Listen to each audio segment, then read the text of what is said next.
Hi, everyone. It's Mindful Monday time with Coach Linda. We're on our series about being authentic at work, and today we're going to talk about how to show up more authentic.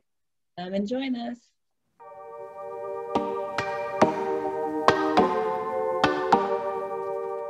Hi, everyone. Mindful Monday time. If you're joining us on this series, we're talking about how to be more authentic at work.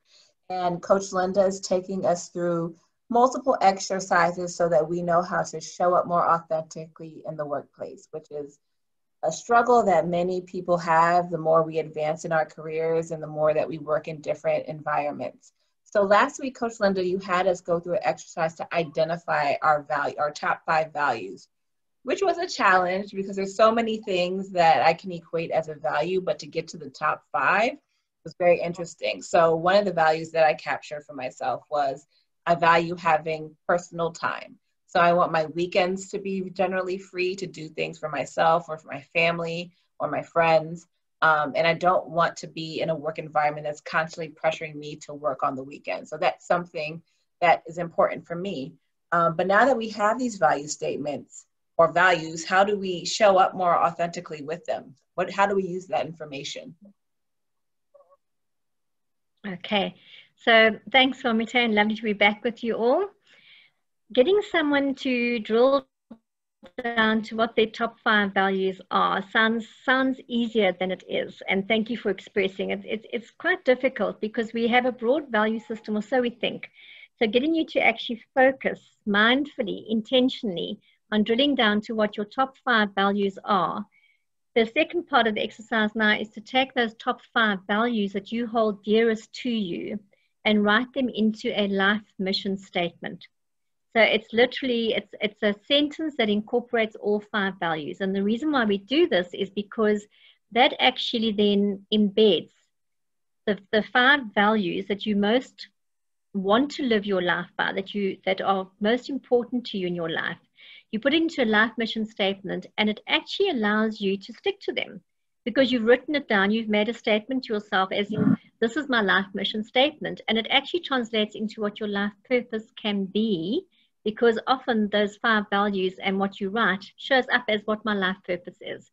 That how it shows up authentically is by you knowing what your top 5 values are. It doesn't matter what organization you are in.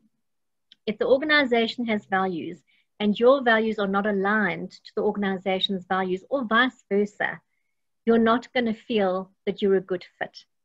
It may lead you to say, well, what's wrong with me because I'm not fitting in? But if you look at your value system, is it reflecting what the company's value system is? And we can take that into our personal lives as well, because relationships work because of your value system needs to be aligned or adhered to. And even at times, obviously, we have to compromise because maybe not all of our top 5 values will be met. But in showing up in your top 5 values and embracing them, and it allows us to show up authentically because we're living our values, we're staying in our values. And it also enables us to set boundaries. Because if, for example, respect is one of your top 5 values, you're not going to tolerate being disrespectful. Neither will you be disrespectful to someone else. So it also allows us to set boundaries for ourselves, and it also facilitates us showing up authentically. Ooh, this is some good stuff, Coach Linda.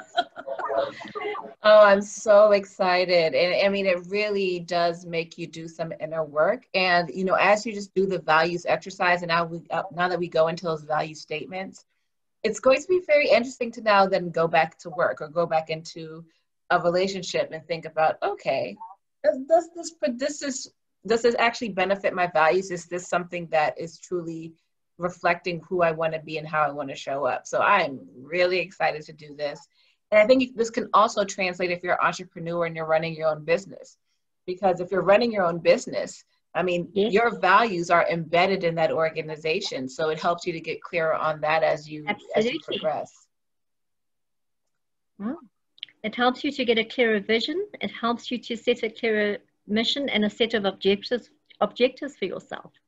So it definitely helps you to keep you on track so that when you live by your values, there's less a chance of you being derailed. So it talks to our internal locus of control as well. and we end up, it prevents us from being derailed by everything else that can be going on around us. If we stick to who we are in our top 5 values, which we believe in and which we behave and show up as. Well, thank you, Coach Linda. If you want to work from her and get all these nuggets of wisdom for your own personal career growth, you can go to thecareersafari.com for her to be your career coach. And we'll see you next week. Bye, everyone.